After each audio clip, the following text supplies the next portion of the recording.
Discipline is the soul of an army. I used to scream that until my throat was raw, my voice scraping over the sounds of panting and boots on gravel. For 30 years, I lived that creed, breathed it. Discipline makes a soldier, no doubt.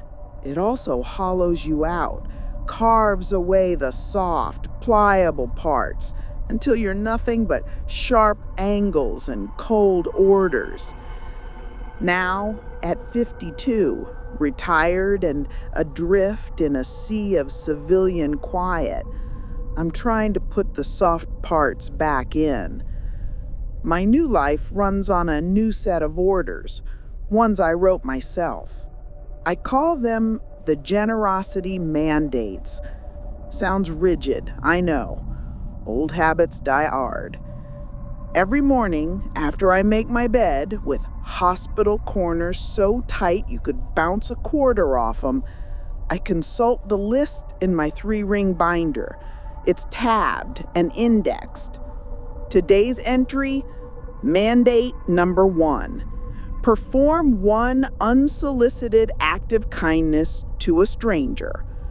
Below it, in smaller, precise print, rationale: to re-engage empathetic response and de-escalate baseline cynicism.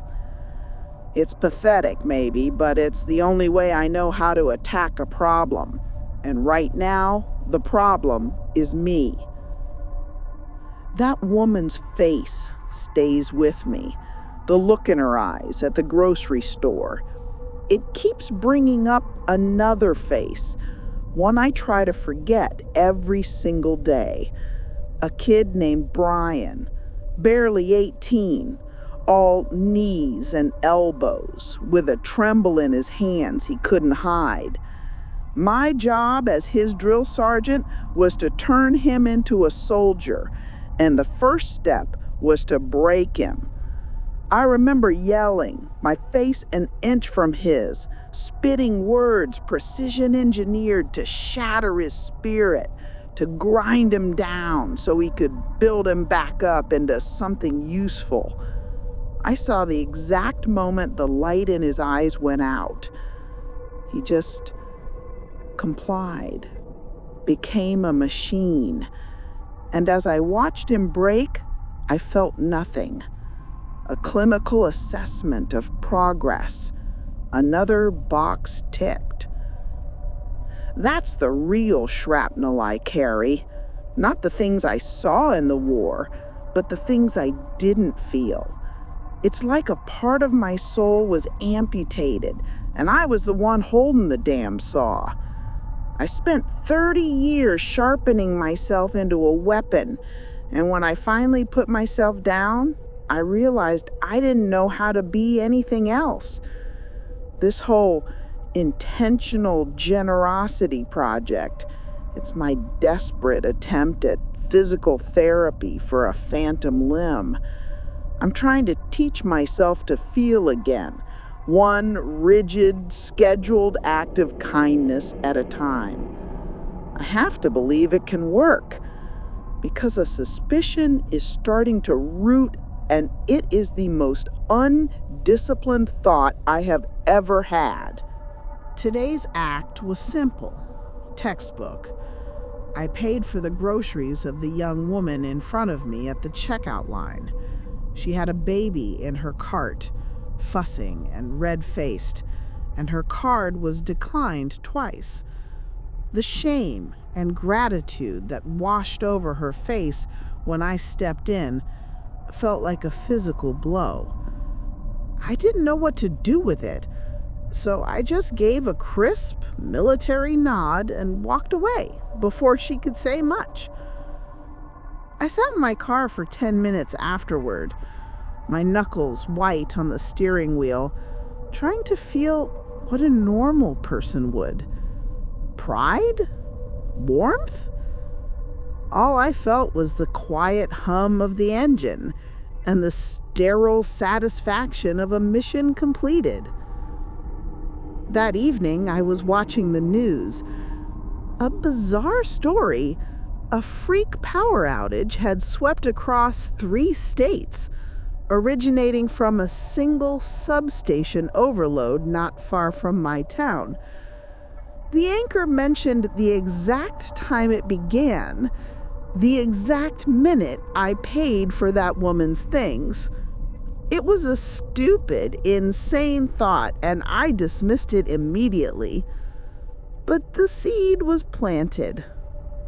The next morning, I tried to dismiss the thought as a symptom of my new, unstructured life, nerves, an overactive imagination. I decided to stick to the mission. Mandate number 2. Engage in a positive, brief interaction with a stranger. I went to a small coffee shop downtown, the kind with worn-out armchairs and the smell of burnt espresso. I held the door for a man coming in behind me. He was maybe 60, with kind eyes and the weary look of someone who worked too much. We exchanged a small, polite smile. Later, while I was waiting for my black coffee, I saw him fumbling with his wallet, looking flustered as the barista waited. On impulse, I stepped up and paid for his latte. "Don't worry about it," I said, keeping my voice even. He looked surprised, then genuinely touched. "Thank you," he said, introducing himself as Dr. Mohan Goodwell. "That's very kind." For a second, a flicker of something real, something warm, sparked in my chest. I almost smiled back. Almost. Then I gave my usual Mohan Goodwell nod and left. All day, the feeling of that brief human connection wrestled with the cold paranoia. I told myself it was a victory. I'd followed the mandate. I felt a flicker of empathy. The unease was just my mind resisting change. I leave the 24-hour news channel on for background noise. It's a habit I can't break, a need to maintain situational awareness. I was in the kitchen, wiping down the counters, when I heard the anchor's somber tone cut through the usual political chatter. Tragedy on the I-5 this afternoon. I stopped, cloth in hand. On the screen was a picture of a silver sedan, its front end crumpled like a discarded piece of paper. The anchor continued. In a freak accident involving a collision with a semi-truck that had lost its brakes. My blood went cold. They showed a photo of the victim, a professionally shot headshot. It was Dr. Mohan Goodwell. I stood frozen, my knuckles turning white as I gripped the edge of the counter. My heart wasn't pounding, it felt like it had stopped entirely. The reporter explained that Dr. Goodwell was a renowned cardiothoracic surgeon, and he'd been on his way to the hospital to perform an emergency, life-saving heart transplant on a child. The camera cut to a live shot of the grieving parents at the hospital, their faces shattered. They kept using the word freak. A 1 in a million failure of the truck's braking system, a tragic random loss. But I couldn't breathe.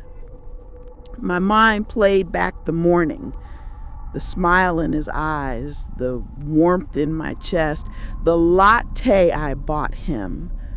Did that simple act, that $3 transaction, delay him by the exact 60 or 90 seconds needed to place his car in the path of that truck? The thought was a physical presence in the room, a suffocating, invisible weight. For 2 days, I did nothing. I didn't leave the apartment. I didn't answer the phone. The generosity mandates binder sat on my desk, closed.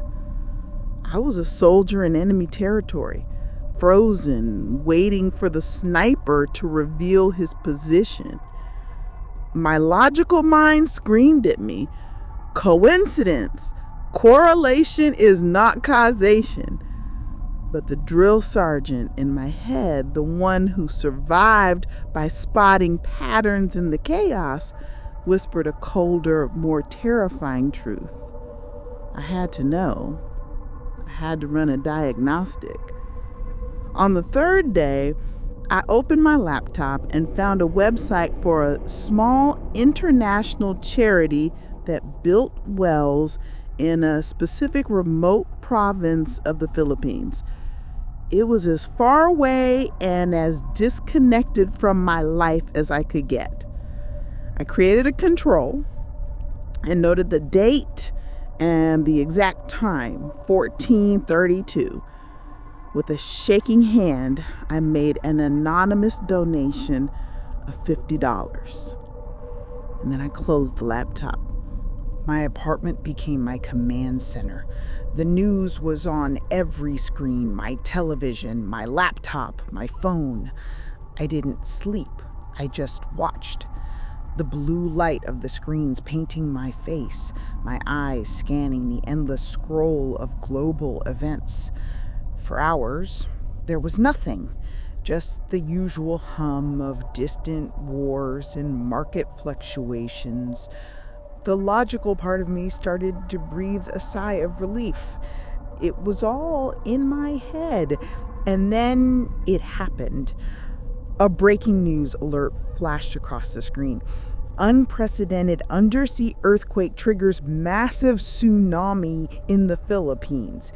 They showed the province. It was the same one, the one from the charity. My $50 donation, my well, my act of kindness.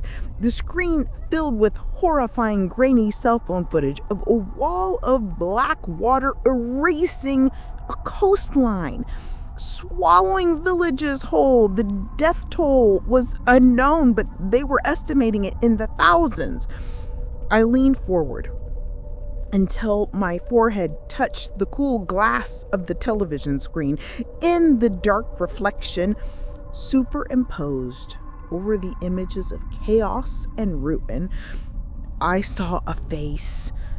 It was hollow-eyed, pale, its mouth a thin, grim line of dawning horror. It was my face. I was looking at the monster, and it was me. Madness is a word for a breakdown of logic, but what I felt wasn't a breakdown. It was a clarification, a terrible crystalline certainty. The universe wasn't random. It was governed by a law I had stumbled upon, a broken, malevolent physics where every action had an equal and opposite overreaction. My attempted empathy, my quest to reclaim a piece of my soul, was fueling a global engine of suffering. The emotional deadness I'd cultivated for 30 years hadn't just been a professional tool, it had been a shield. By trying to lower it, I had exposed the entire world. There was only one possible response, a military one. If the enemy attacks on your left flank, you don't reinforce, you counterattack. If an act of pure, intentional good creates a wave of disproportionate, chaotic evil, then the equation must also work in reverse. I had to restore the balance. I had to commit an act of pure, intentional, and utterly random cruelty. That was horrific, but the logic was sound. My generosity mandates went into the shredders. In place of it, I started a new binder. Its cover, stark and black. I called it Operation Damnation. My apartment, once a recovery room, was now a Tactical Operations Center. I stripped it of all personal effects. The mission required a cold, clinical mindset, the same one I used to break young men like Brian. I spent 3 days planning with a chilling, familiar efficiency. I cleaned my service pistol, a Glock 19 I hadn't fired in years. I charted pedestrian traffic patterns at the local city plaza. I calculated fields of fire, egress routes, response times for local law enforcement. It all felt horrifyingly natural. The target had to be random, meaningless. The cruelty had to be the point. On the 4th day, I walked to the plaza. The sun was bright. Children were laughing and chasing pigeons. A young couple was sharing ice cream. The scene was so peaceful, so normal. It was the perfect target. I felt nothing. No anger, no sadness, just the cold resolve of a soldier before breaching a door. I took my position. My breathing was even. My heart rate was steady. I raised the pistol. I did not aim for anyone in particular. I just began. The first shot shattered the afternoon quiet. The screams that followed were a chaotic symphony. My training took over. I moved with a calm, practiced economy of motion. I fired methodically, not with malice, but with a terrible, dispassionate purpose. Each muzzle flash was a prayer for balance. Each falling body was a sacrifice on the altar of a broken universe. It was the most monstrous thing a human could do. And in my warped, disciplined mind, it was the only good deed I had left to give. I expended the magazine, ejected it, and walked away, melting into the chaos I had created. I didn't run. Soldiers don't run. I made it back to my apartment without incident. I locked the door, stripped the clothes I was wearing, and sealed them in a garbage bag, and showered, scrubbing my skin raw. Then I sat in front of the television, my Glock cleaned and resting on the coffee table in front of me. And I waited. The first reports were frantic and confused. News helicopters showed the aftermath in the plaza, a scene of scattered belongings and the terrible stillness of bodies under white sheets.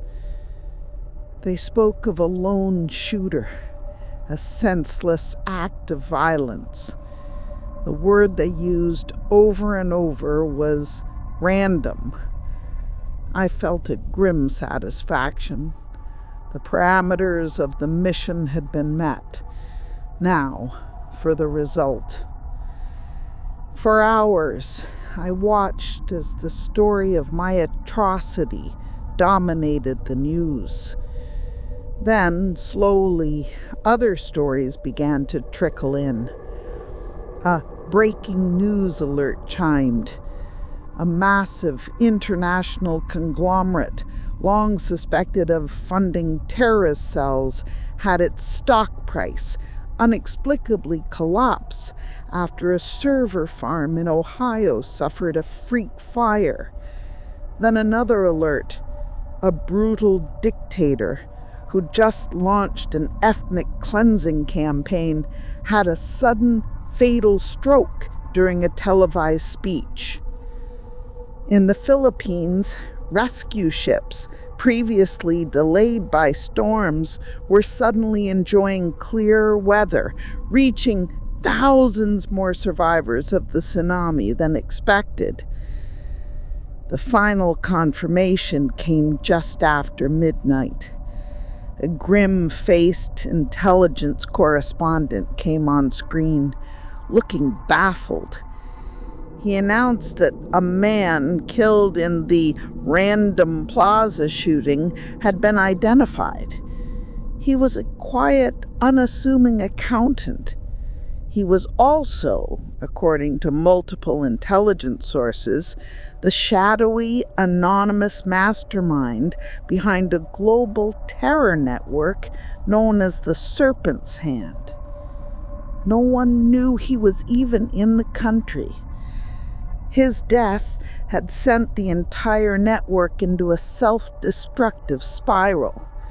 World leaders were expressing their relief at this miraculous coincidence.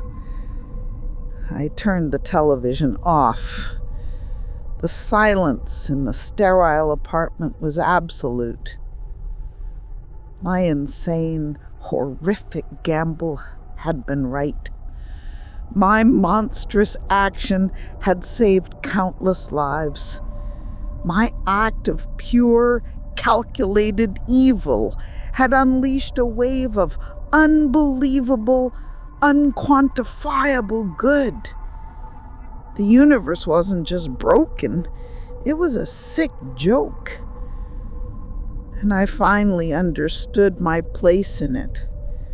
I was the surgeon who had to amputate the limb to save the patient, the soldier who had to commit a war crime to win the peace. The emotional callus I'd spent my life building wasn't a flaw. It was a necessity.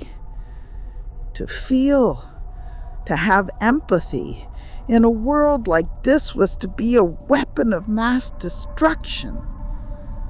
The only way to truly be a good Samaritan was to be a monster. It was a truth I could not live with. The part of me that had wanted to feel again, the ghost of the person I might have been, couldn't bear it. My mission was complete. The balance, for now, was restored. I picked up the Glock from the table. Its weight was familiar, comforting. I made my bed one last time with perfect hospital corners. I wrote a single line on a piece of paper and left it on the kitchen counter. Mission accomplished. Then I sat in my armchair, faced the dark, silent screen of the television, and gave my final report.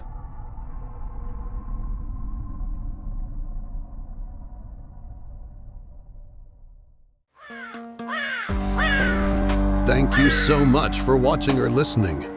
Like and subscribe for more nightmares. Your support keeps the darkness from consuming this channel, so we can face the next terrifying story together. Don't be left in the dark.